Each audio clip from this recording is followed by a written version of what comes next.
Good morning class. आज हम लोग डिस्कस करने वाले हैं केस स्टडी के बारे में, ठीक है ना। तो केस स्टडी में देखिए, आपको जैसे कि पता है साइंस में आपके 3 केस स्टडी आने वाले हैं, ठीक है, जो 5 नंबर करके आप करेंगे 5 नंबर में। तो उनको केस स्टडी में क्या है, सबसे पहले हम केस को पढ़ेंगे, स्टडी करेंगे, फिर इसके बाद करेंगे उसके रिगार्डिंग जो भी क्वेश्चन रहेगा उस क्वेश्चन का जवाब देंगे, ठीक है। तो सबसे पहले हम जो केस स्टडी लेके आए हुए हैं वो क्या है, आपका केमिस्ट्री का है। किसका है? केमिस्ट्री का। और केमिस्ट्री में ही आपको क्या करेगा, एक्स वाई और जेड करके कुछ कंपाउंड बनाएगा और वहां पे क्या करना है, उनका फॉर्मूला पूछेगा या तो उनका रिएक्शन पूछेगा, ठीक है ना। तो हम लेके जो आए हैं आपके सामने, ये प्रीवियस एग्जाम्स में पूछा जा चुका है, ठीक है। तो आप समझ सकते हैं कि किस तरह का क्वेश्चन आपको पूछा जाएगा एग्जाम, ठीक है। तो सबसे पहले यहाँ पे देखिए, सबसे पहले हम लोग क्या करेंगे, इस केस को स्टडी करेंगे, समझेंगे पहले। तो यहाँ पे दिया है क्या, कंसीडर द फॉलोइंग सॉल्ट। हमें कुछ सॉल्ट का फॉर्मूला यहाँ पे दिया हुआ है। तो पहला सॉल्ट आपके पास क्या है, YCl है। क्या है? YCl है। फिर यहाँ पे दूसरा बोला है, यहाँ पे क्या, NH4X है। फिर है आपके पास तीसरा सॉल्ट है ZCO3 है। समझ में आया? तो आपको पता होना चाहिए कि Cl के बारे में आप जानते हो, यहाँ पे NH4 के बारे में जानते हो, और यहाँ पे क्या CO3 इसके बारे में जानते हो, कार्बोनेट के बारे में। लेकिन आप यहाँ पे X और यहाँ Y और यहाँ पे Z, ये क्या है, एक तरह का वेरिएबल है। क्या है? वेरिएबल। तो यहाँ पे क्या बोला है, पहला क्वेश्चन हम लोग यहाँ पे जो पूछा गया है, यहाँ पूछा है what would be the pH of the salt solution if in the YCl। किसकी बात हो रही है? YCl में। Y इज सोडियम, Y क्या होगा? सोडियम होगा। और फिर बताना है कि give reason of your answer, और आपका जो आंसर होगा पीएच वैल्यू बताना है किसका, YCl का, जहां पे Y क्या है, सोडियम है। क्या है? सोडियम है। और आपका जो आंसर होगा उसके क्या करने हैं, रीजन बताने। क्या करने हैं? रीजन बताने हैं। तो सबसे पहले देखिए आपके पास क्या है, यहाँ पे दिया है YCl, हमने लिखा, और Y के बारे में क्या बोला है, सोडियम है। क्या है? सोडियम। तो यहाँ पे क्या लिखेंगे, N, सोडियम के बदले Na सिंबल लिखेंगे, और क्या हुआ, Cl। ठीक है, समझ में आ गया बात को। तो NaCl क्या हुआ, ये आपका कॉमन सॉल्ट है। क्या है? Common salt. कॉमन सॉल्ट समझ में आया। और कॉमन सॉल्ट है, तो आप बताइए यहाँ पे कि इसका पीएच वैल्यू क्या होगा। कॉमन सॉल्ट का पीएच वैल्यू क्या होता है, 7। क्या होता है? 7 होता है। आप बताओगे कि कॉमन सॉल्ट का पीएच वैल्यू 7, आपने जो पूछा वो तो बता दिया कि कॉमन सॉल्ट का जो पीएच वैल्यू होगा वो क्या होगा, 7 होगा। अब रीजन देना आपको, क्या देना है, रीजन। तो आपको बताना है कि जो सॉल्ट है वो कैसा सॉल्ट है, न्यूट्रल सॉल्ट। कैसा सॉल्ट है? Neutral salt. यहाँ पे क्या लिखोगे, बिकॉज, है ना, क्या लिखोगे, because it is neutral salt.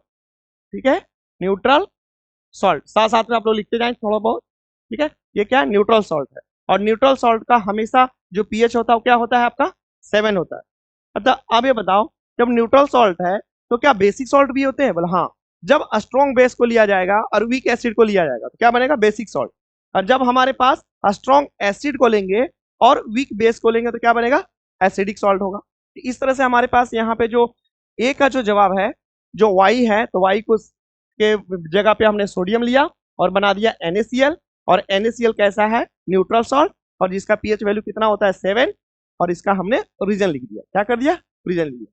तो पहला क्वेश्चन समझ में आ गया आपको कि क्या कह रहा है, सो क्लियर? किसी को दिक्कत है? ठीक है ना, चलो नोट करो जल्दी से फटाफट। चलो नेक्स्ट हम लोग देखते हैं, नेक्स्ट क्वेश्चन देखेंगे। और नेक्स्ट क्वेश्चन आपके सामने दिया हुआ है, क्या नेक्स्ट क्वेश्चन दिया हुआ है यहाँ पे कि if in the salt NH4X, X is nitrate, X क्या है आपका, नाइट्रेट है, then its solution will give what colour with the universal indicator. बोला गया NH4 X है, उस X के जगह पे जो X है वो आपका क्या है, नाइट्रेट। क्या है, नाइट्रेट है। तो इसका फॉर्मूला क्या बनेगा, इसका फॉर्मूला बनेगा NH4NO3। क्या बनेगा, NH4NO3। बात समझ में आ गया। तो NH4NO3 क्या होता है, ये जो NH4NO3 होता है वो आपका एसिडिक होता है। क्या होता है, एसिडिक इन नेचर होता है, एक तरह का एसिड कह सकते हो। क्या कह सकते हो, एसिड कह सकते हो।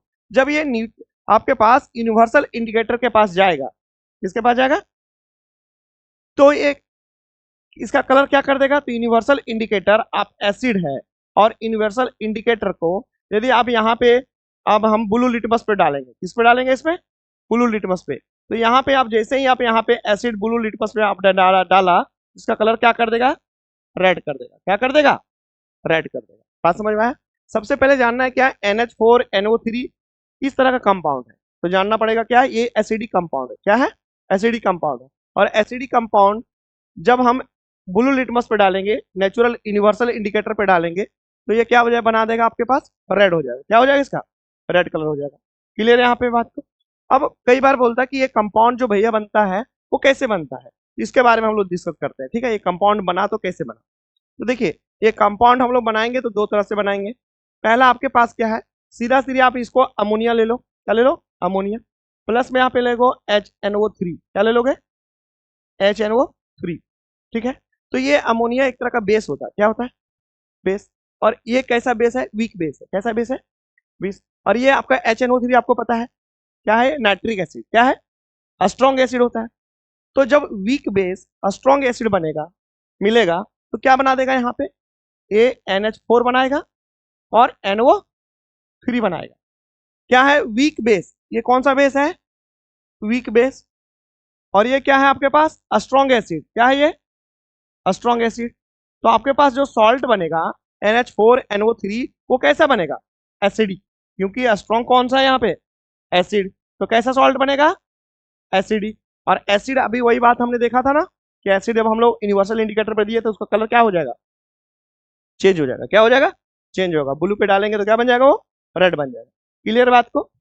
चलो, तो अब इसका जवाब हो गया सही बात। अब ये बोला कि यूनिवर्सल, अब ये बोला कि वाई। वाई तो आपको बता दिया मैंने इसका रीजन कि ये वीक बेस होता है और स्ट्रॉन्ग एसिड का में रिएक्शन करके आपके पास एसिडिक सॉल्ट बनाता है। समझ में आ गई बात को। चलो नेक्स्ट क्वेश्चन हम लोग देखते हैं। और नेक्स्ट क्वेश्चन आपके सामने है। और नेक्स्ट क्वेश्चन आपके सामने क्या दिया हुआ है कि what would be the change in the colour in the blue litmus. किसकी बात हो रही है, ब्लू लिटमस का कलर क्या हो जाएगा, कब, जब ZCO3 is added to the, ठीक है, इसमें हम ऐड करेंगे ZCO3 को। और Z यहाँ पे क्या है, पोटेशियम। क्या है आपके, पोटेशियम है। तो आप यहाँ सबसे पहले देखो क्या लिखा हुआ, ZCO3। और Z की बात किया गया है तो Z क्या है यहाँ पे, पोटेशियम है। तो पोटेशियम यहाँ पे लिखोगे तो देखो इसका जब फॉर्मूला कैसे बनाओगे, तो पोटेशियम का सिंबल क्या होता है, K। और CO3, ठीक है, इसकी वैलेंसी होती है +1, इसकी वैलेंसी क्या होती है -2। तो फॉर्मूला बनाने आता है ना, ये बनेगा K2CO3। क्या बनेगा, ठीक है, K2CO3 बनेगा। और ये जो K2CO3 होता है वो बेसिक होता है। कैसा होता है, बेसिक। बात समझ आ रहा है बात के। जो पोटेशियम कार्बोनेट है वो बेसिक इन नेचर होता है। कैसा होता है, बेसिक इन नेचर। अब एक बात बताओ मेरे को, यहाँ पे आपके पास ये दिया हुआ क्या, ये ब्लू लिटमस है। कैसा लिटमस है, ब्लू लिटमस। ठीक है, और इसमें आप क्या डाल रहे हो, बेस डाल रहे हो। क्या डाल रहे हो, तो क्या इसका कलर कोई चेंज होगा क्या, नहीं, नो चेंज। बेटा यहाँ पे जब हम ब्लू पे बेस डालते हैं तो कलर चेंज नहीं होता है। बात समझ में आ गया। तो यहाँ पे ये कहना चाह रहा है what would be the change in the colour in blue litmus solution. तो ब्लू लिटमस सॉल्यूशन का जो कलर होगा वो चेंज नहीं होगा। बिकॉज इसका रीजन देना आपको कि जो पोटेशियम कार्बोनेट बनता है वो कैसा होता है, बेसिक इन नेचर। और बेसिक जब हम ब्लू लिटमस पे डालते हैं तो उसका कलर चेंज नहीं होता है। क्लियर बात को। तो ये जो क्वेश्चन आपके पास, तीनों क्वेश्चन समझ में आ गया कि नहीं आया, ठीक है, कैसे करना है पेपर में समझ में आ गया। हर चीजों को समझना है, हर चीजों को फिर से हमें क्या करना है, XYZ जैसे जैसे इंस्ट्रक्शन दिया हुआ वैसे वैसे हमें क्या करना है, उसको चेंज करना है, फॉर्मूला कंपाउंड बनाना है खुद से। पहले वाले में X के जगह पे बोला, हमें Y के जगह पे बोला सोडियम रखने के लिए, हमने सोडियम क्लोराइड बनाया। फिर हमें बोला कि यहाँ पे X के जगह पे क्या रखो, X के जगह पे आपको रखना है क्या, नाइट्रेट। तो हमने क्या बनाया, अमोनियम नाइट्रेट बनाया। ठीक है, फिर उसकी प्रॉपर्टी के बारे में जानना पड़ेगा। तो इसके लिए आपको क्या करना पड़ेगा, जो भी आपको सपोर्ट मिला है या तो बुक NCERT है उसके लाइन बाय लाइन आपको समझना पड़ेगा। क्योंकि अभी आजकल जो क्वेश्चन आ रहे हैं ना पेपर में वो एकदम सीधे सीधे नहीं आ रहे हैं कि एसिड क्या है, बेस क्या है, इस तरह के सवाल के जमाने चले गए। आपको क्या होगा, आपके पास इस केस बेस्ड स्टडी जैसे सवाल देंगे, आपके पास डीप नॉलेज है तो आप पूरे फुल मार्क्स में फुल मार्क्स तभी स्कोर कर पाओगे, अदरवाइज आप एवरेज स्टूडेंट में रहोगे, गिने चुने क्वेश्चन ही कर पाओगे। समझ आ गया बात को, ठीक है, यहाँ पे क्लियर है यहाँ तक। चलो हम लोग नेक्स्ट क्वेश्चन भी देखेंगे हम लोग, ठीक है। तो नेक्स्ट क्वेश्चन आपके सामने, नेक्स्ट क्वेश्चन आपके सामने जो केमिस्ट्री का है, यहाँ पे एक चैप्टर 4 का क्वेश्चन लिए हैं। कौन सा लिए हुए, वो था क्या, एसिड बेस सॉल्ट का क्वेश्चन है। अब हम लोग देख रहे हैं कौन सा क्वेश्चन देख रहे हैं, हम लोग देखने वाले हैं यहाँ पे chapter 4 carbon and its compound का। किसका देखने वाले हैं, कार्बन एंड इट्स कंपाउंड का। अब देखिए सबसे पहले ये भी केस बेस्ड स्टडी का है और 5 क्वेश्चंस हैं, तो आपको 5 मार्क्स मिलने वाले हैं। समझ आ गया बात को? तो इसको देखो करना बहुत आसान होता है, सबसे आसान मुझे लगता है तो सबसे लास्ट वाला जो क्वेश्चन होता है ना केस बेस्ड स्टडी, वो सबसे इजी होता है, क्योंकि कहीं आपको आते हैं मतलब 5 क्वेश्चन में कहीं 3-4 भी आते हैं, तो आपको फुल मार्क्स 3-4 कोई नहीं लेने वाला है, पूरे आपको फुल मार्क्स मिलने वाले 3 या 4, जितने क्वेश्चन इसमें करवाओ। 5 में 5 आता है तो आपको 5 की 5 मिलेगा। ठीक है, यहाँ पे तो यहाँ पे सबसे पहले आपको देखिए यहाँ क्वेश्चन बोला है कि right the chemical equation for the following. ठीक है, इसके लिए हमें क्या करना है, केमिकल इक्वेशन लिखना है जो जो हमें दिया हुआ है। जैसे पहला नंबर पे दिया हुआ है कंबसन ऑफ मीथेन, क्या दिया हुआ है, कंबसन ऑफ मीथेन। तो आपको पता होना चाहिए कि जितने सारे कार्बन कंपाउंड हैं, जितने सारे कार्बन कंपाउंड हैं, उसको जब हम बर्न करते हैं मतलब कंबशन करते हैं, जलाते हैं, किसके प्रेजेंस में जलाओगे, ऑक्सीजन के प्रेजेंस में। तो जलने के बाद वो क्या देता है, CO2 कार्बन डाइऑक्साइड, लाइट देगा, और क्या देगा आपके पास, लाइट और H2O वाटर वेपर के रूप में देगा। ठीक है आपको पास, तो यहाँ पे हम लोग लिखते हैं इसके बाद जैसे क्या कंबशन ऑफ मीथेन, तो मीथेन का फॉर्मूला क्या होता है CH4, और ऑक्सीजन के प्रेजेंस में आप क्या कर रहे हो, इसको बर्न कर रहे हो। तो आपके पास बैलेंस यहाँ क्या लिखोगे, CO2 प्लस H2O। ठीक है, और साथ में क्या मिलेगा आपको, हीट। क्या मिलेगा, हीट। क्या ये बैलेंस है, क्या नहीं है, क्योंकि यहाँ पे ऑक्सीजन कितना है, 2 और 1 3। ठीक है, यहाँ पे इधर ऑक्सीजन कितना है, तो यहाँ पे क्या करना है, यहाँ पे 2 लगा दो, क्या लगा दो 2। ऑक्सीजन कितना हो गया आपके पास, ठीक है, और यहाँ पे क्या करने वाले हो आप, यहाँ पे लगा दोगे 2, तो क्या होगा, हाइड्रोजन कितना 2 2 जा 4, और ऑक्सीजन में कितना हो गया 2, और यहाँ पे क्या होगा, हाइड्रोजन कितना 4, और ऑक्सीजन 2 2 जा कितना है आपके पास 4, तो यहाँ पे 2 ऑक्सीजन इधर है, 2 ऑक्सीजन इधर है, 4 ऑक्सीजन है, ये बैलेंस हो गया। क्या हो गया आपके पास, समझ में आ गया कैसे करना है इसको। नेक्स्ट क्वेश्चन वो देखने वाले क्या, ऑक्सीडेशन ऑफ इथेनॉल। क्या है, ऑक्सीडेशन ऑफ इथेनॉल। समझो, इथेनॉल का पहले फॉर्मूला लिखते हैं, क्या होता है C2H5 और OH। ठीक है, ऐसे भी लिख सकते हैं, और क्या लिखेंगे CH3CH2OH भी लिख सकते हैं। ठीक है, और हम क्या करेंगे, इसको ऑक्सीडेशन करवा रहे हैं, क्या करवा रहे हैं, ऑक्सीडेशन। तो ये ऑक्सीडेशन रिएक्शन जो होगा वो ऐसे नहीं होता, इसके लिए क्या चाहिए, कैटलिस्ट। क्या चाहिए, कैटलिस्ट चाहिए। तो यहाँ पे हमें लेना पड़ेगा एसिडिफाइड, एसिडिफाइड KMnO4 पोटेशियम। ठीक है, ठीक है, आपके पास क्या है, KMnO4 लेना पड़ेगा, या तो लेना पड़ेगा alkaline, alkaline K2Cr2O7।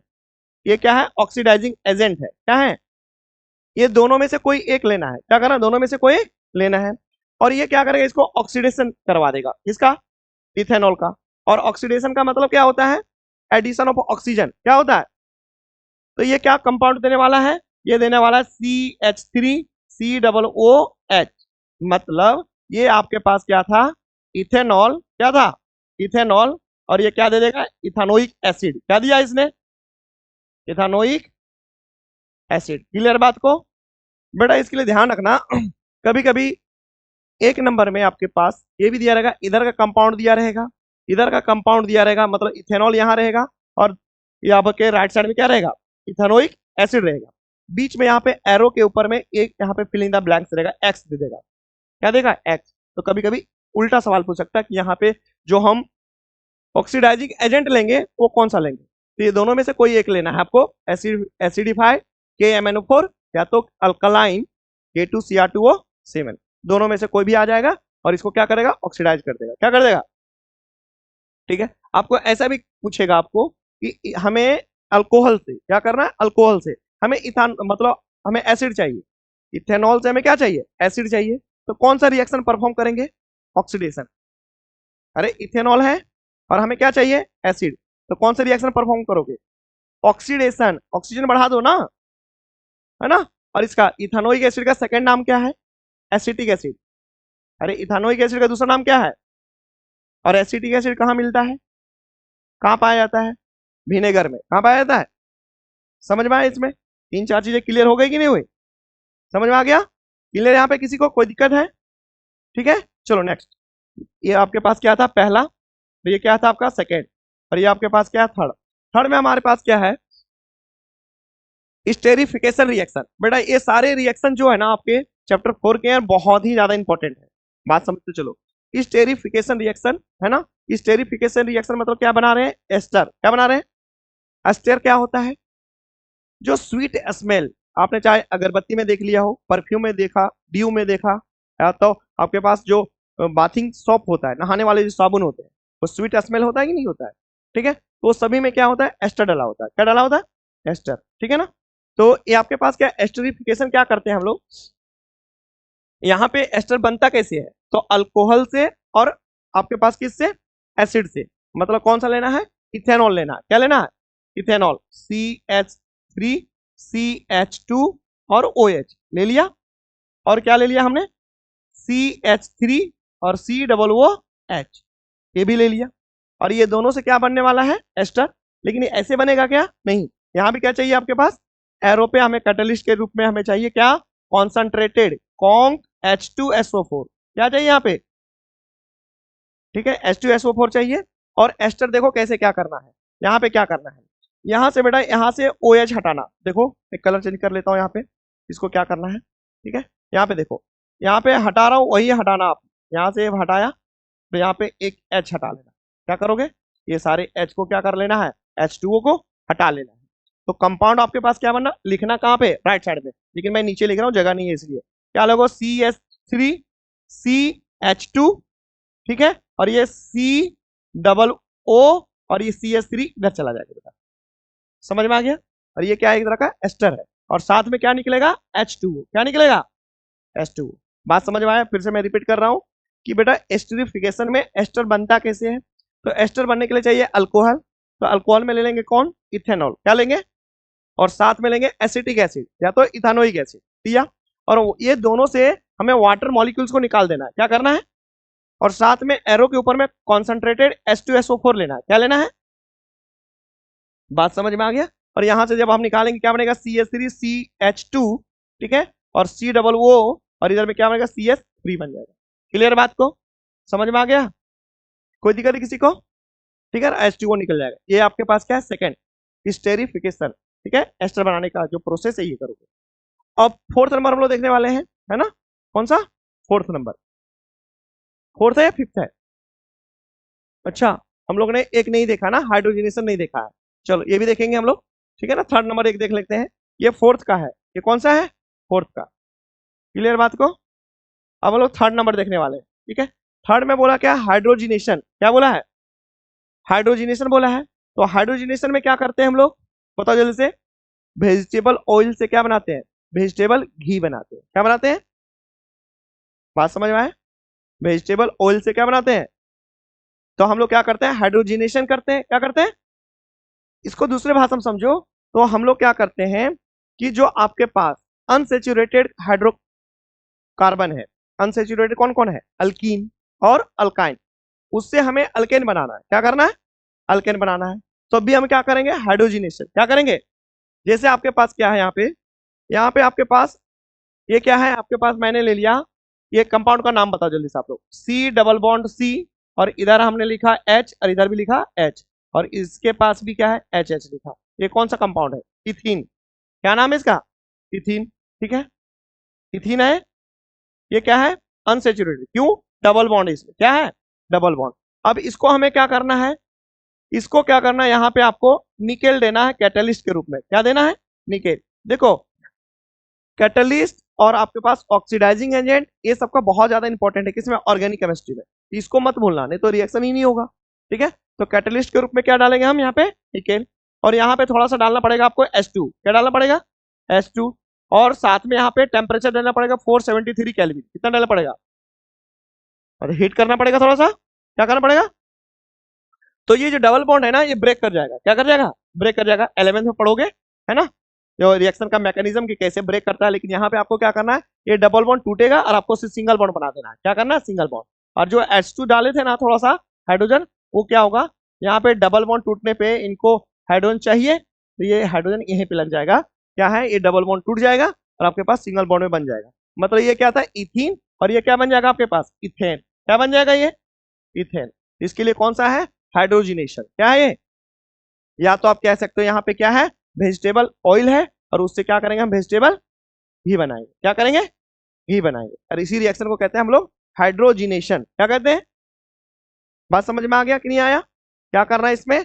Unsaturated hydrocarbon से सेचुरेटेड हाइड्रोकार्बन करना है, तो हाइड्रोजिनेशन करवा दो। साथ में आपको हाइड्रोजिनेशन करने के लिए क्या चाहिए? निकेल चाहिए। क्या चाहिए? निकेल। निकेल क्या करेगा? रिएक्शन में पार्टिसिपेट नहीं करेगा, सिर्फ रेट ऑफ रिएक्शन को बढ़ा देगा। उसी को हम लोग कहते हैं कैटलिस्ट। क्या कहते हैं उसको? कैटलिस्ट का मतलब क्या होता है कि रिएक्शन में पार्टिसिपेट नहीं करेगा, लेकिन रेट ऑफ रिएक्शन को क्या करेगा? बढ़ा देगा। ठीक है, और यहाँ पे थोड़ा सा हाइड्रोजन डाल दो, और यहाँ पे क्या करना, थोड़ा सा टेम्परेचर 473 केल्विन डाल दो। ठीक है, समझ में आ गया? तो आपके पास थर्ड क्वेश्चन भी, हाइड्रोजनेशन भी समझ में आ गया, स्टेरिफिकेशन भी समझ में आ गया, ऑक्सीडेशन और कंबशन, बात क्लियर है यहाँ पे। नेक्स्ट हम लोग करने वाले हैं कौन सा? सपोनिफिकेशन। क्या करना है? सपोनिफिकेशन मतलब साबुन बनाना। सपोनिफिकेशन का मतलब क्या होता है? सोप बनाना, सोप फॉर्मेशन करना। ठीक है, तो यहाँ पे सपोनिफिकेशन क्या होता है?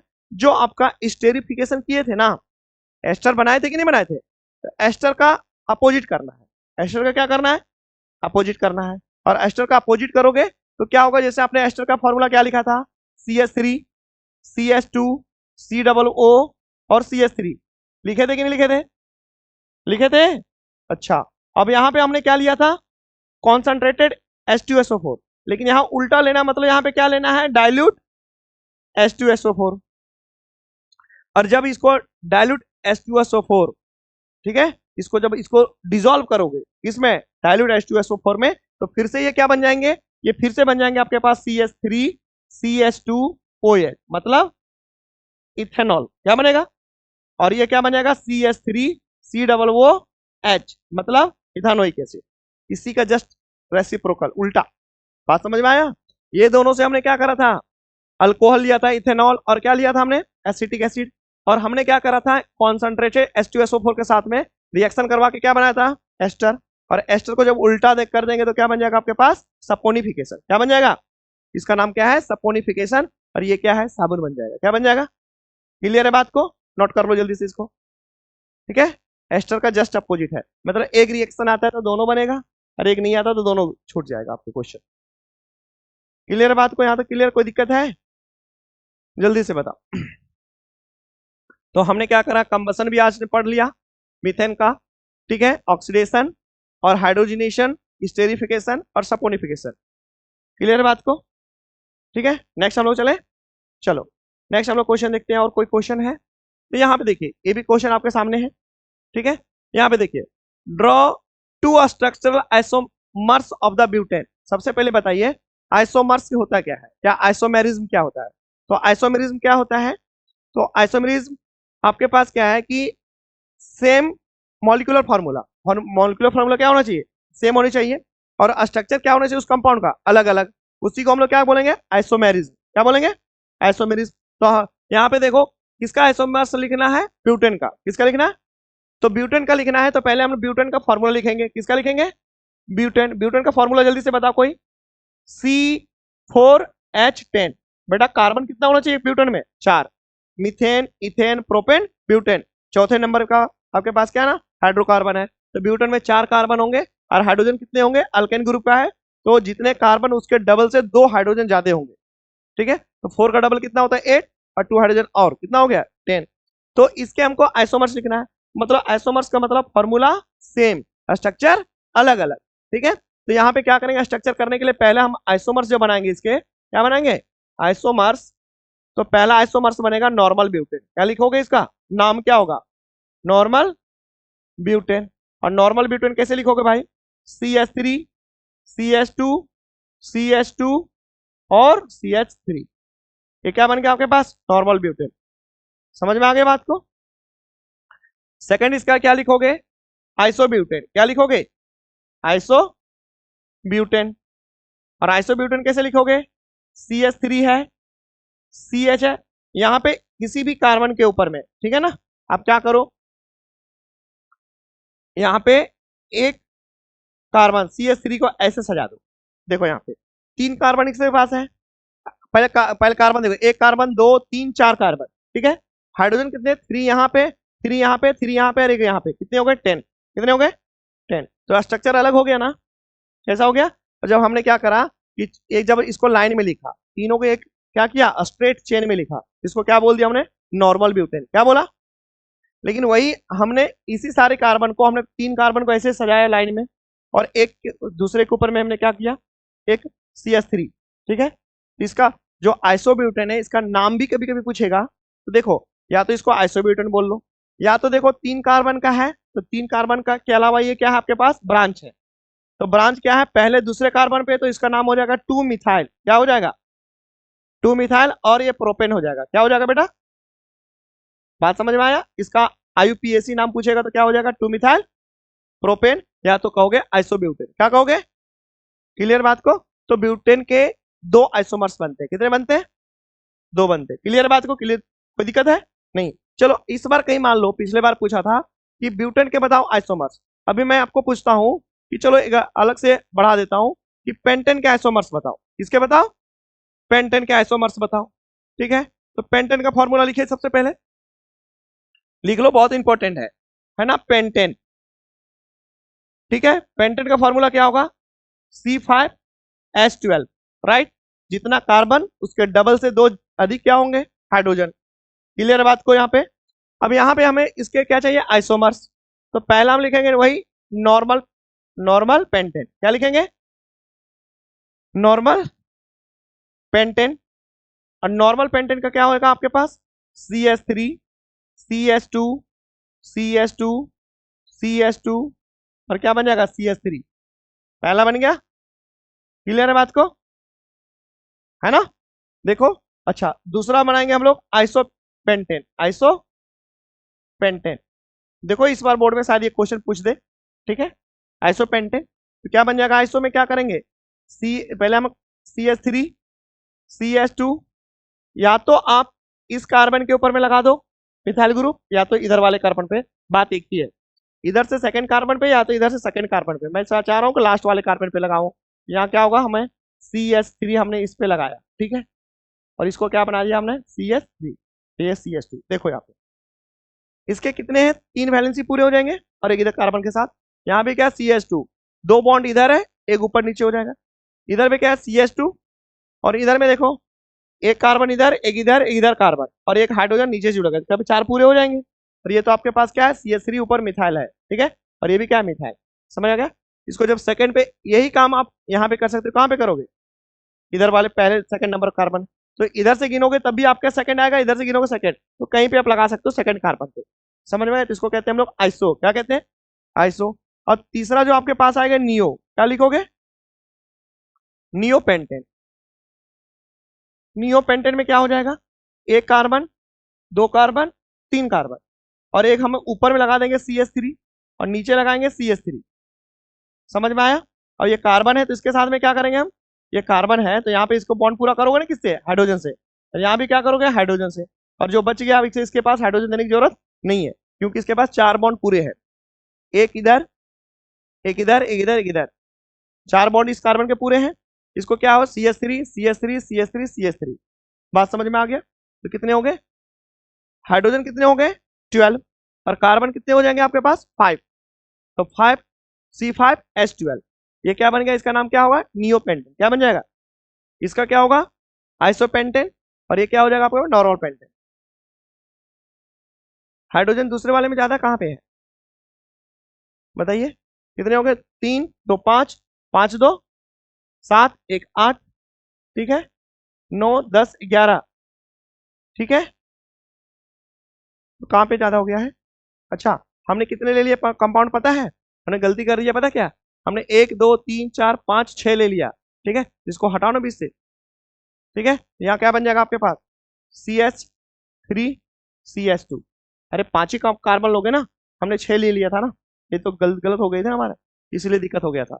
अब देखो कहाँ पे कार्बन कितना, पेंटेन में कितना कार्बन हो चाहिए, 5, ये 1 2 3 4 5, क्लियर बात को, समझ में आ गया ना।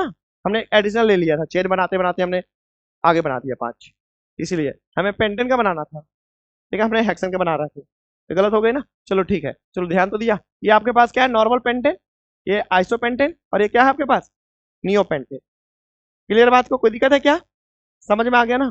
मतलब स्ट्रक्चर आपका क्या रहेगा, अलग अलग रहेगा, फॉर्मूला सेम रहेगा, तो इसको कहेंगे हम लोग क्या, आइसोमर्स बोले, ठीक है, क्लियर बात को।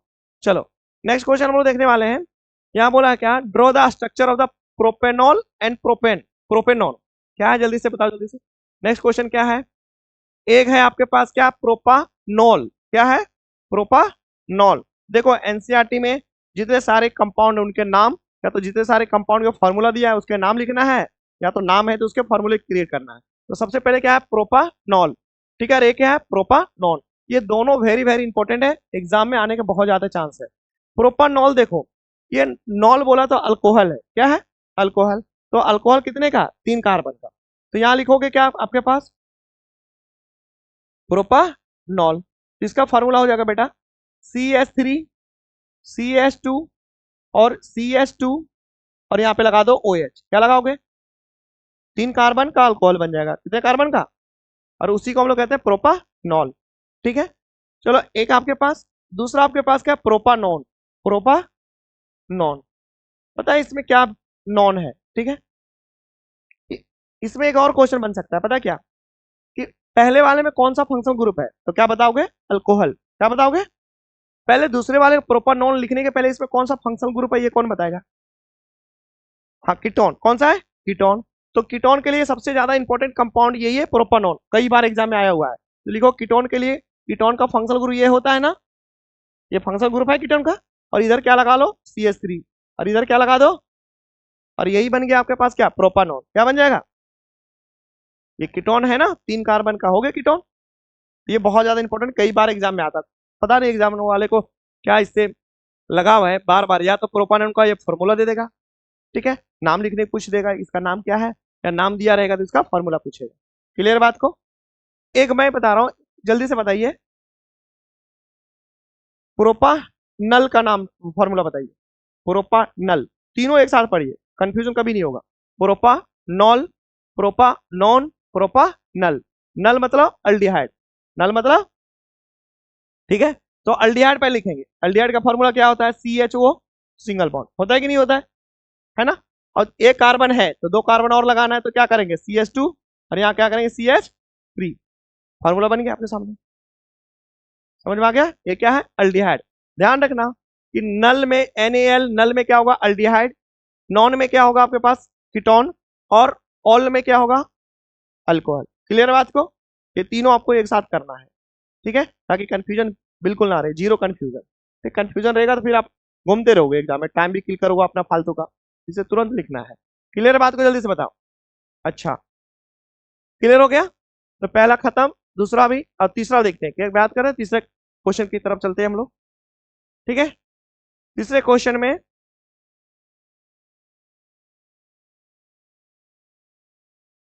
ठीक है, तीसरा देखो, थर्ड में देखो, name the third homologous of alcohol.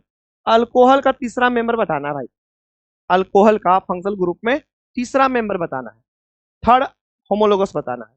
तो भाई अभी तो पता है हमने, पहले क्या होगा, मिथेनॉल, दूसरा क्या होगा, इथेनॉल, और तीसरा क्या होगा, प्रोपेनॉल। और अभी आपने लिखा था इसका नाम क्या होगा, थर्ड कंपोनेंट होमोलोगस बता रहा है किसका, अल्कोहल का।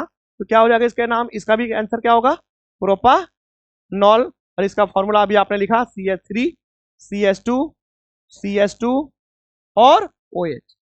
क्लियर बात को कि नहीं। ठीक है, ये भी जब ये सवाल बन जाता तो ये भी बन जाता, ये नहीं बनेगा। देखो आपके एक ही सवाल में कई सारे, एक ही क्वेश्चन में 2-3 क्वेश्चन होंगे। पहला बन रहा है यहाँ पे, सेकंड वाला बन रहा है, तो थर्ड वाला बनेगा। जिसको थर्ड नहीं पता हो, होमोलोगस ऑफ अल्कोहल, तो प्रोपानॉल नहीं लिख पाएगा वो। बात में समझ आ रहा है, उसका स्ट्रक्चर नहीं बना पाएगा। नेक्स्ट आपके क्या है, अल्डिहाइड। किसका, कौन सा अल्डिहाइड, थर्ड वाले का। और अभी आपके सामने बताया था ना, प्रोपानल। क्या लिखोगे इसका, प्रोपानल, प्रोपानल। और अभी आपने देखा था प्रोपानल का क्या लिखा था आपने, CH3 CH2 और CHO। समझ में आ गया। तो फंक्शनल ग्रुप भी बहुत ज्यादा इंपॉर्टेंट है, कभी कभी तो सीधे पूछ देते हैं 3 नंबर में, क्या कि right the 3 name of the functional group. 3 नाम लिखना है फंक्शनल ग्रुप का। या तो इस बार भी प्री बोर्ड में आया था क्या, ठीक है, आइडेंटिफाई द फंक्शनल ग्रुप, कि कंपाउंड के दिए हुए तो उससे पूछा था कौन कौन सा फंक्शनल ग्रुप है। क्लियर है बात को। तो बहुत ईजी होता है, बस एक दो बार आप पढ़ो उसको, ठीक है, नहीं पढ़ोगे तो सारे कुछ टफ लगेगा। क्लियर बात को। अब यहाँ पे एक देखो, एक कंपाउंड दिख रहा होगा शायद, यहाँ पे नेम द फॉलोइंग, नाम लिखना है भाई, क्या करना है नाम। तो देखो यहाँ पे, चलो यहाँ पे क्या है, लाइट कलर में आ गया है, तो मैं यहाँ पे लिख रहा हूँ, देखो यहाँ पे ये क्या है, सी है, ठीक है, और यहाँ पे क्या है, डबल बॉन्ड सी, यहाँ पे single bond C, double bond C, single bond C, और डबल बॉन्ड सी, और सिंगल बॉन्ड। ये कितने कार्बन है, 6 कार्बन। अल्टरनेट पोजीशन पे क्या है, डबल बॉन्ड। अल्टरनेट पोजीशन पे डबल बॉन्ड हो और 6 कार्बन का एक क्या हो, क्लोज फिगर हो, क्या हो, क्लोज फिगर हो। साइक्लिक कंपाउंड है ये, क्या है, साइक्लिक। 6 कार्बन का, और ये आपके पास डबल, अल्टरनेट पोजीशन में डबल बॉन्ड, इसका नाम होगा बेंजीन। क्या नाम है इसका, बेंजीन। नाम सुना है कि नहीं सुना है, बेंजीन। या तो ये ऐसे दिया हुआ है, या तो लाइन नोटेशन में ऐसे भी दे सकता है आपको। एक हेक्सागोन बनाएगा तो इसके अंदर ये राउंड, ठीक है, एक सर्कल बना देगा। ये भी क्या है कि आपके पास, इसका भी नाम क्या है, बेंजीन। और यहाँ पे साथ साथ में एक हाइड्रोजन भी है इधर, क्या है, वैलेंसी पूरा करने के लिए क्या करोगे, हाइड्रोजन दोगे ना, ठीक है, ये दिया हुआ। तो किसका स्ट्रक्चर है, बेंजीन। चलो फॉर्मूला पूछेगा तो बेंजीन क्या करोगे, C6H6। अरे कार्बन कितने इसमें और हाइड्रोजन कितने हैं, तो फॉर्मूला क्या हो जाएगा। तो कभी कभी फॉर्मूला पूछ लेगा, कभी कभी स्ट्रक्चर देके नाम पूछ लेता है, नाम देके फॉर्मूला पूछ लेगा, इजी है ना, ठीक है। तो इसका नाम क्या हो जाएगा, बेंजीन। क्या हो जाएगा। नेक्स्ट आपके पास यहाँ पे पूछा है इस बी वाले का, इसका भी नाम बताओ भाई। तो पहले कार्बन काउंट करो, 1 2 3 4 कार्बन है। कितने कार्बन है, 4। 4 कार्बन को क्या बोलेंगे, ब्यूटेन, या ब्यूट बोलते, क्या बोलते हैं, 4 कार्बन को ब्यूट बोलेंगे। और इसमें डबल बॉन्ड लगा हुआ है, इसका नाम क्या हो जाएगा, ब्यूट। और यहाँ पे पहले वाले को ब्यूट 1 इन, इसका सही नाम होगा। या तो आप कहीं ब्यूटिन भी लिख देते हो तो चलेगा। समझ आ रहा है बात को, क्यों बोला मैंने ब्यूट 1 इन क्यों लिखेंगे, क्योंकि ये पहले कार्बन पे डबल बॉन्ड है, कहाँ पे है, इसलिए मैं समझ में आ गया पोजीशन की भाई, डबल बॉन्ड का पोजीशन कहाँ पे है, ठीक है। कहीं आपके पास ये दिया रहेगा कहाँ पे, तीसरे कार्बन पे, तो आपको पता अब क्या होगा। आपके सामने एक मैं लिख रहा हूँ यहाँ पे आपके सामने फॉर्मूला, जैसे हमने मैं लिखा यहाँ पे क्या है, CH3, CH double bond CH, और इधर लिख दिया हमने CH3। ये भी इसमें कार्बन कितने बताओ जल्दी से, 4 कार्बन। ये भी एक तरह का ब्यूटीन है, ठीक है। तो इस ब्यूटीन में और इस ब्यूटीन में अंतर क्या है, तो बताना पड़ेगा कि सर ये वाला जो ब्यूटीन है ना, वो दूसरे पे डबल बॉन्ड है, कहाँ पे है, इधर से फर्स्ट सेकेंड थर्ड फोर्थ, या तो first second third fourth numbering करोगे ना, तो कहाँ पे जाएगा, इधर से जाओगे तो सेकंड पे, इधर से जाओगे तभी सेकंड पे। इसका नाम है ब्यूट 2 इन, क्या नाम है इसका, और इसका नाम है ब्यूट 1 इन। तो ये दोनों में डिफरेंस तो कुछ तो होना चाहिए ना, कि नहीं होना चाहिए। तो आईयूपीसी यही करता है, आईयूपीसी नेम जो लिखते हैं ना, वो पोजीशन के साथ बताओगे तो अच्छा रहेगा। वैसे आप ब्यूटिन भी लिखते हो तो गलत नहीं है इसका जवाब, ठीक है। इसका नाम क्या है, ब्यूट 1 इन, जिसको ब्यूटिन भी कहेंगे। तो इसका नाम क्या है, बेंजीन। क्या नाम है इसका, क्लियर बात को, समझ में आ गया। चलो यहां तक समझ में आ गया, तो नेक्स्ट क्वेश्चन आपके सामने है, पूछा क्या है आपके सामने, draw the covalent bond formation in the nitrogen molecules. Nitrogen molecules में जो कोवेलेंट बॉन्ड बनता है उसको क्या करना है, ड्रॉ करना है। क्या करना है, ड्रॉ करना है या तो दिखाना है। तो सबसे पहले आपके पास क्या है, आपके पास नाइट्रोजन, नाइट्रोजन का मॉलिक्यूलर फॉर्मूला क्या होता है, N2। नाइट्रोजन का मॉलिक्यूलर फॉर्मूला क्या होता है, N2। अच्छा नाइट्रोजन की वैलेंसी कितनी होती है, कौन बताएगा, 7। कितना होती है, तो क्या होगा 2 और 5, इलेक्ट्रॉनिक कॉन्फिगरेशन क्या होगा 2 और 5। मतलब नाइट्रोजन के आउटर मोस्ट ऑर्बिट में कितने इलेक्ट्रॉन होंगे, 5। कितने होंगे, 5। तो ये 5 इलेक्ट्रॉन है, ठीक है। तो हमने 3 इलेक्ट्रॉन इधर लगा दिया, क्या लगा दिया, और 2 इलेक्ट्रॉन इधर लगाया, ठीक है। दूसरा हमने लिया, दूसरा एटम लिया किसका, नाइट्रोजन का, 3 इधर वैलेंस इलेक्ट्रॉन और 2 इधर, ठीक है। अब ये क्या करेगा, 3 इलेक्ट्रॉन का, 3 इलेक्ट्रॉन का शेयरिंग करेगा, और 3 इलेक्ट्रॉन का शेयरिंग करेगा तो क्या बनेगा, ट्रिपल बॉन्ड। क्या बनाएगा, जब हम सिंगल सिंगल इलेक्ट्रॉन का शेयरिंग करते हैं तो क्या बनता है, सिंगल बॉन्ड। और डबल डबल इलेक्ट्रॉन, 2 इलेक्ट्रॉन का शेयरिंग करते हैं क्या बनता है, और आपके पास 3 इलेक्ट्रॉन का शेयरिंग हो रही है तो क्या बनेगा, ट्रिपल बॉन्ड। और ये सभी क्या है, कोवेलेंट बॉन्ड। क्या है, तो कोवेलेंट बॉन्ड के टाइप्स पता चल गया, कौन कौन होगा, सिंगल, डबल और ट्रिपल। तो नाइट्रोजन में कौन सा बनेगा, ट्रिपल बॉन्ड बनने वाला है, क्योंकि 3 इलेक्ट्रॉन इसके हैं और यहाँ पे इसके 5 है और यहाँ पे 3, कितने हो गए, 8 इलेक्ट्रॉन हो गए ना इसके ऑक्टेट पूरा। ये भी क्या करेगा, इसका 3 इलेक्ट्रॉन दूसरे वाले का लेके, और ये क्या बनाएगा आपके पास, N triple bond N, nitrogen. समझ में आ गया बात को। ये आपको क्या करना, दिखाना था कोवेलेंट बॉन्ड किसके बीच में, नाइट्रोजन के बीच में। क्लियर, समझ में आ रहा है बात को। इस तरह से हाइड्रोजन के बारे में पूछ सकता है और कार्बन डाइऑक्साइड के बारे में पूछ सकता है, ठीक है। इलेक्ट्रॉन डॉट स्ट्रक्चर ड्रॉ करो या तो कोवेलेंट बॉन्ड दिखाओ, बात एक ही है। बात क्या है, क्लियर यहाँ तक? तो चैप्टर 4 में भी इंपॉर्टेंट क्वेश्चन था, क्लियर हुआ कि नहीं हुआ? समझ में आ गई बात को? चलो देखते हैं कुछ क्वेश्चन। ये हो गया था अपना, ठीक है। अब हम लोग समझते हैं, यहाँ देखो यहाँ से भी क्वेश्चन पूछता है, ठीक है। बायोलॉजी से क्वेश्चन पूछा जाएगा। देखो ये बायोलॉजी के कुछ चैप्टर हैं, में से आपको क्वेश्चन पूछे गए। यहाँ पे आपको क्या है, सबसे पहला इसमें है कि बोला है कि list the role of the each of the following in our digestive system. Digestive system में इनका क्या रोल है, इनका क्या रोल है, किसका? हाइड्रोक्लोरिक एसिड का क्या रोल है, ट्रिप्सिन का क्या रोल है, muscular wall of the stomach का क्या रोल है, और आपके पास क्या है, सिलेवरी अमाइलेज का क्या रोल है। बात समझ में आ गया? मतलब चैप्टर 4 लाइफ प्रोसेस में डाइजेस्टिव सिस्टम के बारे में जिसको पता होगा वही इन सभी सवाल का जवाब दे पाएगा। और ये भी कितने सवाल हैं देख लो आपके सामने, 4। ये भी क्या है, केस स्टडी का इतना सवाल है, तब भी आपके 4 नंबर पक्के होंगे। बात समझ में आ रहा है बात को? ठीक है। तो इसको जानने के पहले हम लोग क्या करते हैं, पहले थोड़ा सा डाइजेस्टिव सिस्टम के बारे में थोड़ा पढ़ लेते हैं। क्या करते हैं, डाइजेस्टिव सिस्टम के बारे में पढ़ लेते हैं, ठीक है। तो डाइजेस्टिव सिस्टम जो है, वो जो फूड का डाइजेशन होता है कहाँ से शुरू हो जाता है, माउथ से। कहाँ से हो जाता है, माउथ से। तो हम लोग देखें यहाँ पे क्या है आपके पास, सबसे पहले क्या है यहाँ पे, माउथ, ठीक है। तो माउथ के थ्रू हम लोग क्या करते हैं, जितने सारे फूड है, किसी भी तरह के फूड होते हैं, ठीक है ना, उन फूड को हम लोग क्या करते हैं, इनटेक करते हैं। क्या करते हैं, इनटेक करते हैं। तो माउथ का काम क्या है, intake of the whole food, intake कर लिया। फिर आपके पास क्या है, माउथ के अंदर में क्या होगा, टीथ। क्या होगा, टीथ। तो टीथ क्या करेगा, च्यूइंग करेगा, ग्राइंडिंग करेगा, फूड को चबाएगा, कटिंग भी करेगा और ग्राइंडिंग भी करेगा, उसको महीन पीसेगा, थोड़ा सा छोटे छोटे टुकड़े में करेगा, ठीक है। वो डिफरेंट डिफरेंट टीथ है, उनका डिफरेंट डिफरेंट वर्क होगा। क्लियर बात को समझना, मोलर क्या होता है, प्री मोलर क्या होता है ना, ये सब टीथ के बारे में ध्यान रखना। अभी तक डाइजेशन नहीं हुआ है, सिर्फ टीथ हम लोग फूड को इंटेक किए हैं और साथ में उसको क्या किया, क्रशिंग कर रहे हैं, ग्राइंडिंग कर रहे हैं, कटिंग कर रहे हैं, ये सब काम हो रहा है। अब डाइजेशन स्टार्ट, टंग का क्या काम है, तो टंग क्या करता है, रोटेशन करता है। क्या करता है, रोलिंग करता है, किसका, फूड का। लिखा ना, रोलिंग ऑफ द फूड और tasting of the food. Test कैसे करता है, मतलब क्या है, ये भी हमारे क्या गैस्ट्रेटरी क्या रिसेप्टर होते हैं, और गैस्ट्रेटरी रिसेप्टर क्या करते हैं, टेस्ट करते हैं ना, है ना, कि ये खट्टा है, मीठा है, नमकीन है, किस तरह का फूड है, उसको टेस्ट करने का काम पूछेगा। टंग का काम क्या है, तो बोलोगे रोलिंग ऑफ द फूड, है ना, रोल करेगा फूड को, ठीक है, और टेस्ट करेगा फूड को।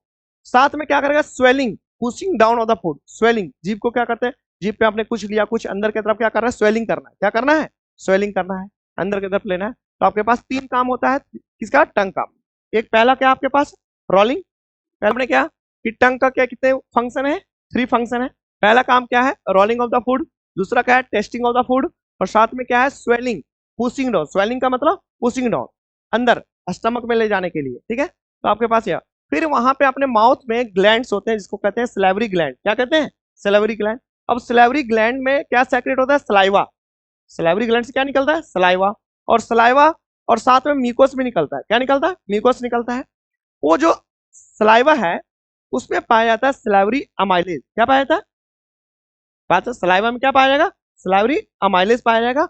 और सलाइवरी अमाइलेज क्या करेगा, जो स्टार्च है, स्टार्च का मतलब क्या होता है, कार्बोहाइड्रेट। क्या है, कार्बोहाइड्रेट। जो भी फूड में कार्बोहाइड्रेट है या तो स्टार्च है, उसको सलाइवा में सलाइवरी अमाइलेज होगा, वो उसको क्या करेगा, शुगर में कन्वर्ट कर देगा। क्या कर देगा, मतलब पूछा जाएगा कि जो फूड का डाइजेशन है, कार्बोहाइड्रेट का डाइजेशन कहां से शुरू हो गया है, माउथ से। क्यों, माउथ में होगा सलाइवरी ग्लैंड, और सलाइवरी ग्लैंड क्या करेगा, सलाइवा को प्रोड्यूस करेगा। और सलाइवा में क्या होगा, सलाइवरी अमाइलेज। और सलाइवरी अमाइलेज का काम होगा जो भी कार्बोहाइड्रेट या तो स्टार्च है उसको डाइजेस्ट करके शुगर बनाना या तो ग्लूकोज बनाना। शुगर को क्या बोलते हैं हम लोग, ग्लूकोज।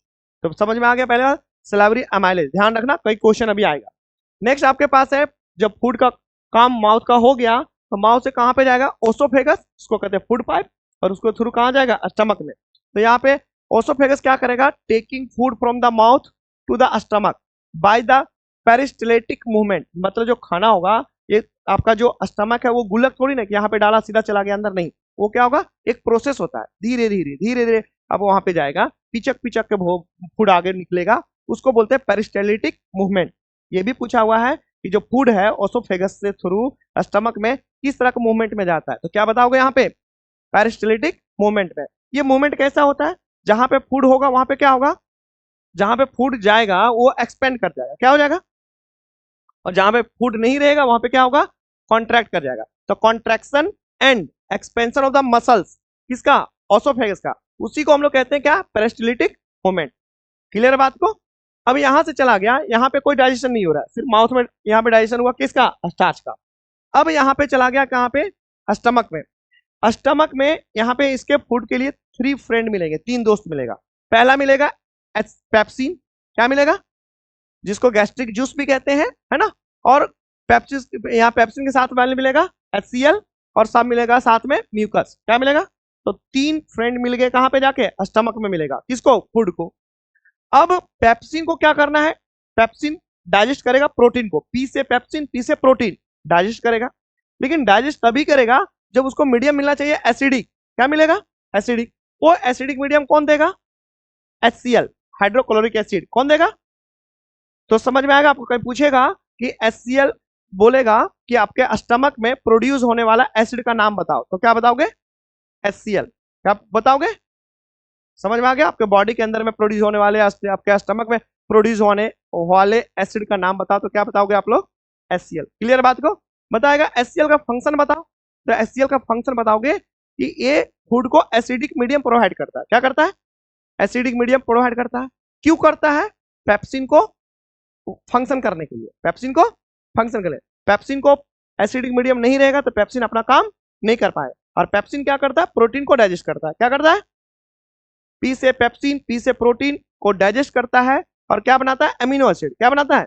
चलो एक चीज समझते हैं कि पेप्सिन एक तरह का एंजाइम है जो क्या करता है, प्रोटीन को ब्रेक डाउन करता है। ब्रेक डाउन का मतलब क्या होता है, डाइजेस्ट करता है, और क्या बनाएगा, इसको अमीनो एसिड, क्या बनाएगा, लिख दूं यहाँ पे, अमीनो एसिड में कन्वर्ट कर दिया।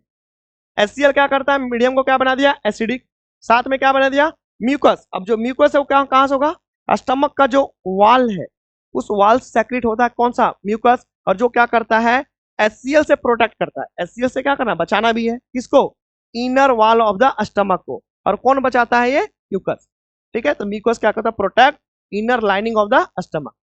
समझ में आ गया तीनों का काम। फूड कहाँ गया, माउथ से कहाँ पे, ओसोफेगस से होते हुए कहाँ, स्टमक में। स्टमक में जाते ही उसको क्या होगा, 3 फ्रेंड मिलेंगे, पेप्सिन, HCl और म्यूकस। पेप्सिन क्या करेगा, प्रोटीन को डाइजेस्ट करेगा, लेकिन उसके लिए उसको हेल्प लेना पड़ेगा HCl को। HCl उसको एसिडिक मीडियम देगा, मीडियम तो दे दिया एसिडिक, ठीक है। और एसिडिक मीडियम देने के बाद पेप्सिन अपना काम कर लिया। लेकिन ज्यादा कहीं HCl प्रोड्यूस हो गया तो उसके जो इनर वॉल है ना उसको खराब कर देगा, कौन, HCl। तो उसके लिए क्या है, म्यूकस, म्यूकस को क्या करेगा, प्रोटेक्ट करेगा। बात समझ में आ गया। अब यहाँ पे स्मॉल मतलब स्टमक से फूड कहाँ पे जाएगा, स्मॉल इंटेस्टाइन में, क्या जाएगा यहाँ पे।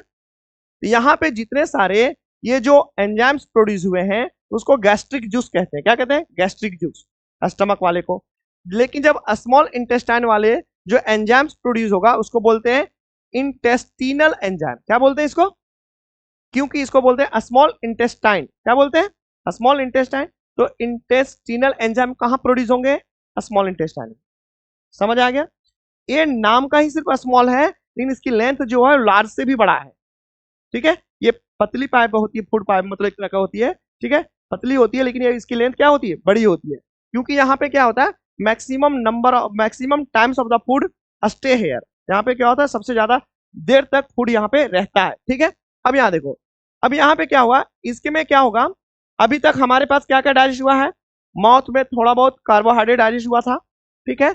और यहाँ पे स्टमक में डाइजेस्ट हुआ था प्रोटीन, क्या हुआ था, क्या प्रोटीन यहाँ पे कंप्लीट डाइजेस्ट हो गया था, नहीं, पार्शियल डाइजेशन हुआ था प्रोटीन का, ठीक है। पार्शियल मतलब आधा अधूरा। और यहाँ भी पूरा कार्बोहाइड्रेट डाइजेस्ट हो गया था क्या, माउथ में, नहीं। अब कहाँ होगा जाके, सारे डाइजेस्ट कहाँ पे होंगे, स्मॉल इंटेस्टाइन में। तो यहाँ पे क्या होगा कि कार्बोहाइड्रेट क्या किस में कन्वर्ट होगा, ग्लूकोज में, किसमें बच जाएगा, ग्लूकोज में।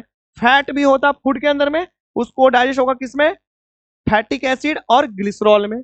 और यहाँ पे प्रोटीन जो होगा, जो यहाँ पे स्टमक में नहीं हो पाया था, वो किसमें बन जाएगा, यहाँ पे एमिनो एसिड में, ठीक है। लेकिन यहाँ पे प्रोटीन को डाइजेस्ट करने वाला पेप्सिन नहीं होगा, ट्रिप्सिन होगा, कौन होगा, ट्रिप्सिन, दूसरा एंजाइम्स होगा यहाँ स्मॉल इंटेस्टाइन में। तो यहाँ पे देखो, और साथ में आपके पास स्मॉल इंटेस्टाइन जो आपके पास, उसके अंदर में क्या होता है, व्हीली, है ना, व्हीली होती है, फिंगर लाइक स्ट्रक्चर, मतलब एक तरह से ड्रॉ किया जाए, इस तरह से पाइप है मान लो, इसके अंदर में क्या होती है, इस तरह के व्हीली लाइक स्ट्रक्चर होती है। और ये व्हीली लाइक स्ट्रक्चर जो होती है अंदर से, ठीक है ना, वो क्या करता है कि यहाँ पे जब फूड पास होता है तो इसको डायरेक्ट पास ना करके फूड को कुछ स्टे कर करके और ऐसे ऐसे करके इस रास्ते को डिले करवाते हुए पास करवाता है। ये जितना देर तक, जितना टाइम तक यहाँ पे स्मॉल इंटेस्टाइन में रहेगा उतना अच्छा उसका डाइजेशन होगा, साथ में उसका एब्जॉर्प्शन भी होगा, किसका, न्यूट्रिएंट का। समझ में आया? तो व्हीली क्या करता है, एक तो इसको लार्ज सरफेस एरिया, व्हीली का भी फंक्शन पूछेगा आपको कि व्हीली का क्या फंक्शन है भाई, तो व्हीली क्या करता है, फिंगर लाइक प्रोजेक्शन होता है। It help absorption of the digested food, जो डाइजेस्ट हुआ, जैसे कार्बोहाइड्रेट डाइजेस्ट होकर ग्लूकोज बना है, प्रोटीन डाइजेस्ट होकर अमीनो एसिड बना है, ठीक है, फैट डाइजेस्ट होकर फैटिक एसिड ग्लिसरॉल बना है, उन सभी को क्या करेगा, एब्जॉर्ब करेगा। क्या करेगा, एब्जॉर्ब करेगा। एब्जॉर्ब करके कहाँ भेज देगा इसको, ब्लड वाले में, किसमें, ब्लड में, ठीक है ना। एब्जॉर्ब करके क्या भेजेगा यहाँ पे, ब्लड में। बात समझ में आ गया? चलो अभी अब तक हम कहाँ पहुंचे, स्मॉल इंटेस्टाइन। क्या स्मॉल इंटेस्टाइन में ये सारे चीजें जो होती है, ठीक है, सिर्फ स्मॉल इंटेस्टाइन ही के अंदर में होती है कि इसके साथ में कुछ एसेसरी ग्लैंड होते हैं, इसके साथ में कुछ एसेसरी, इसके स्मॉल इंटेस्टाइन के बगल बगल में दो एसेसरीज ग्लैंड होते हैं, वो भी क्या करते हैं, जैसे कि स्मॉल इंटेस्टाइन है तो यहाँ भी क्या है, रिसीव सेक्रीशन, और ये कुछ खुद से प्रोड्यूस किया, कौन सा, इंटेस्टिनल एंजाइम, और कुछ एंजाइम को क्या करेगा, रिसीव करेगा। कहां से रिसीव करेगा, जैसे कि आपके पास लीवर है, लीवर क्या है, स्मॉल इंटेस्टाइन के बगल में है, वहां से उसको मिलेगा बाइल। क्या मिलेगा, बाइल। जो बाइल होता है वो क्या करेगा, जो फैट के मॉलिक्यूल्स है या तो फैट के जो ग्लोब्यूल्स है ना, फैट के जो ग्लोब्यूल्स है वो क्या है, लार्ज है, उसको जो क्या करेगा, ये बाइल छोटे छोटे टुकड़ों में, छोटे छोटे ग्लोब्यूल्स में क्या करेगा, तोड़ देगा। जो बड़े बड़े फैट के ग्लोब्यूल्स हैं वो बाइल उसको क्या करेगा, ब्रेक डाउन करेगा, तोड़ेगा। उस प्रोसेस को कहते हैं इमल्सिफिकेशन। क्या कहते हैं इसको, इमल्सिफिकेशन। पूछता है कि इमल्सिफिकेशन क्या होता है, तो बाइल की वजह से, बाइल के हेल्प से जो फैट के बड़े बड़े मॉलिक्यूल्स कह लो या तो क्या कह लें इसको, ग्लोब्यूल्स कह लो, उसको छोटे छोटे टुकड़ों में तोड़ने के प्रोसेस को हम लोग क्या कहते हैं, इमल्सिफिकेशन। तो बाइल का काम समझ में आ गया, बाइल क्या करता है।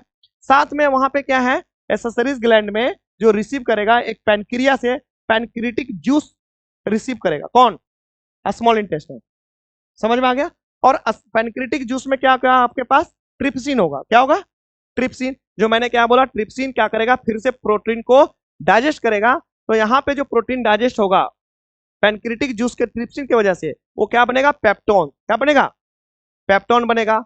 और लाइपेज भी सेक्रेट होगा, कहां से, पैनक्रिटिक जूस से। और लाइपेज क्या करेगा, जो फैट का ग्लोब्यूल्स है बड़े बड़े, वो क्या हो गए, छोटे छोटे हो गए, अब उसको डाइजेस्ट करेगा और क्या बना देगा यहाँ पे, लिपिड। लिपिड क्या है, फैटिक एसिड है, और साथ में क्या बनाएगा, ग्लिसरॉल। क्या बनाएगा, ग्लिसरॉल क्या होता है पता है आप लोग को, आप कहीं वॉश करते हो ना, फेस वॉश कभी करते हो किससे, साबुन से। हर कोई फेस वॉश से थोड़ी करता है, साबुन से करता है। और उससे जब वॉश करते हो और कहीं आई के अंदर में चला गया साबुन के झाग, तो वो उससे इचिंग होती है ना थोड़ी सी, वही होता है ग्लिसरॉल।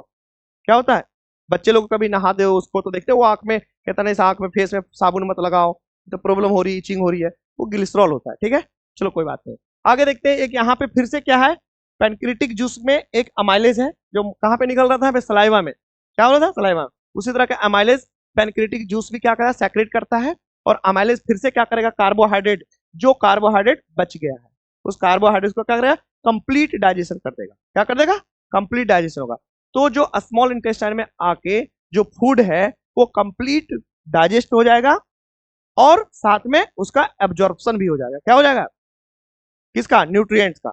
एब्जॉर्ब कर लिया, और एब्जॉर्ब करने के बाद, ठीक है ना, बाकी जो वेस्ट पार्ट पार्ट है फूड का, वो लार्ज इंटेस्टाइन में चला जाएगा। और लार्ज इंटेस्टाइन क्या करेगा, उसमें जो एक्सेस ऑफ वाटर रहेगा, ज्यादा वाटर चला गया है वेस्ट प्रोडक्ट के साथ में, उस वाटर को क्या करेगा, एब्जॉर्ब करेगा। क्या करेगा, एब्जॉर्ब करेगा।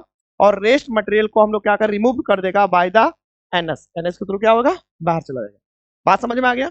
तो हम लोग डाइजेशन कंप्लीट रूप से अच्छे से समझ में आ गया, किसका का फंक्शन है समझ में आ गया।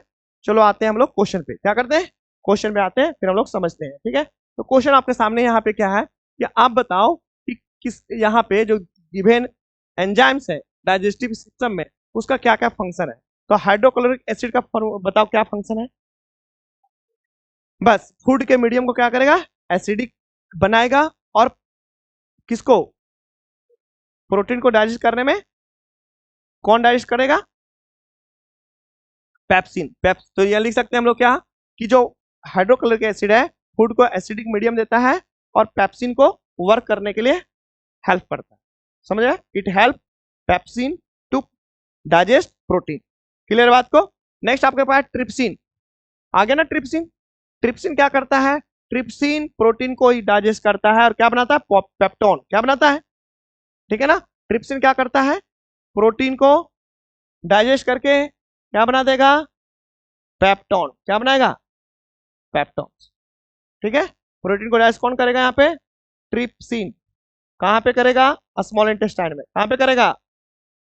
स्मॉल। ठीक है। और प्रोटीन एक जगह और कहां डाइजेस्ट होता है? जल्दी से बताओ। एक जगह और प्रोटीन डाइजेस्ट कहां हो रहा था? स्टमक में। कहां हो रहा था? चलो ठीक है।